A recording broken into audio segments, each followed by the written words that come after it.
I'm Lisa Mullins. It's a hot, summery night, and the Regattabar in Cambridge is packed. Just about everyone here knows the headline performer personally. It's their old doctor, Stanley Sagov. He wasn't your typical family physician, says Andrea Bird of Framingham. I remember going in for a visit, and I would be there for an hour, and he would be talking to me about literature and music and Jewish history, and the conversation just would go everywhere. Stanley Sagov practiced medicine and taught it in the Boston area for decades, and he's played music all his life, since he was a child in South Africa, piano mostly. He's played the Regattabar many times, but this time, it's different. Please welcome to the stage, Stanley Sagov and the Remembering Future Jazz Orchestra. Sagov's navigating a tumultuous turn in his life. For those of you that know me and know the journey I've been on the last several years, there was no certainty that I'd be making this night. He was diagnosed with stage 4 melanoma in 2023. The cancer had spread to his lungs. Just a few months after that diagnosis, he played what he thought would be his farewell show at the Regattabar. He spoke with us then, too. And now he's back in the spotlight, 82 years old and frail, but grateful for the unexpected gift of time. Once the concert starts, Sagov moves between the grand piano and an electronic keyboard. We spoke with him later about how intrinsic music is to his life, especially now. I wonder, when you're playing jazz, which is the music of your life, there's so much on you to be present, to be trustful of the other players, to be listening intently. Is it a welcome departure from thinking about your health? You know, it's more than a welcome departure. It's actually, when I'm feeling feelings, especially difficult feelings, sad feelings, suffering, actual physical effects of treatment and or aging, being able to convert those feelings into expression is metamorphosis inside me.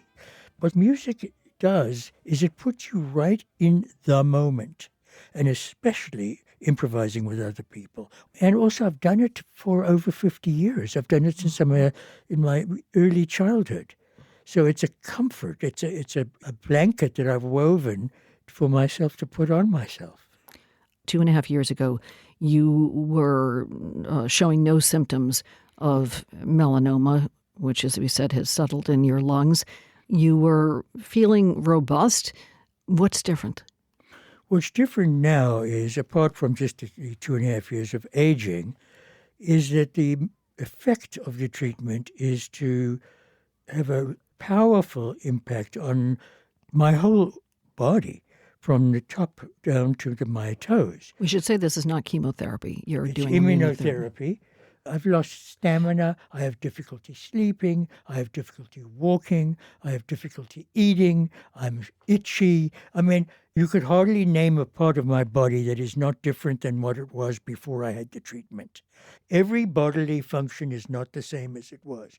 I could give you the organ recital as old people talk about it. I prefer to play the organ, actually. But how do you still play?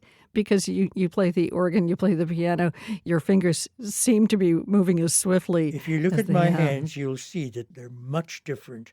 They've got large joints that are stiff. I can't close my hands properly. It almost looks like arthritic hands. Exactly, but it's not, very severe arthritis. Yes, but you're playing. I'm playing like an old boxer does. I know how to look like I can still hit, but I'm mostly dodging punches, and I've learned how to sustain my energy and make more intelligent and conscious choices instead of just automatically doing what felt in the moment like a gesture I could make. Let's listen to a song that's a little more mellow than we had heard before. This is on your new album, and yes, you are still writing. This is called Remembering the Future as a Waltz.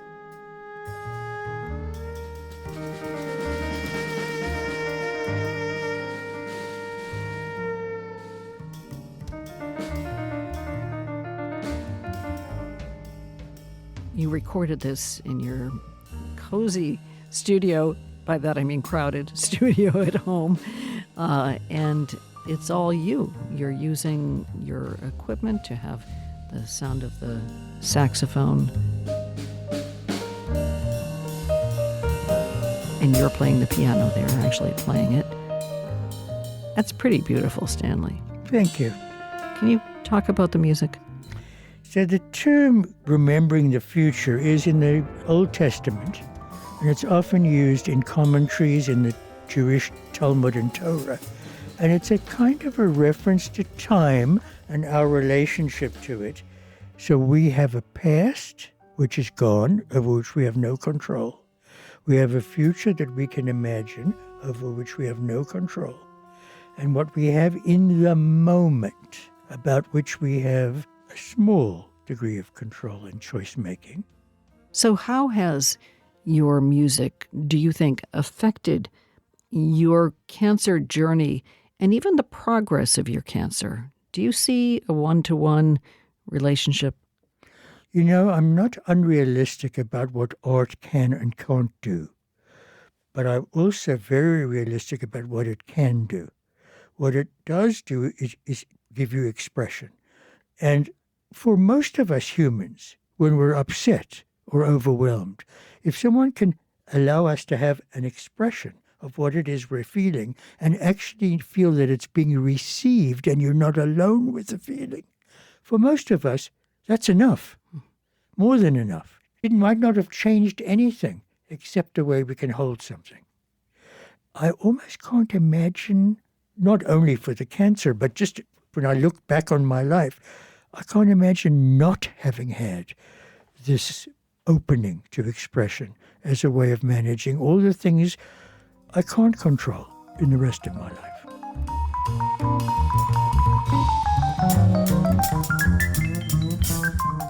Stanley Sagov, doctor, teacher, cancer patient, and musician.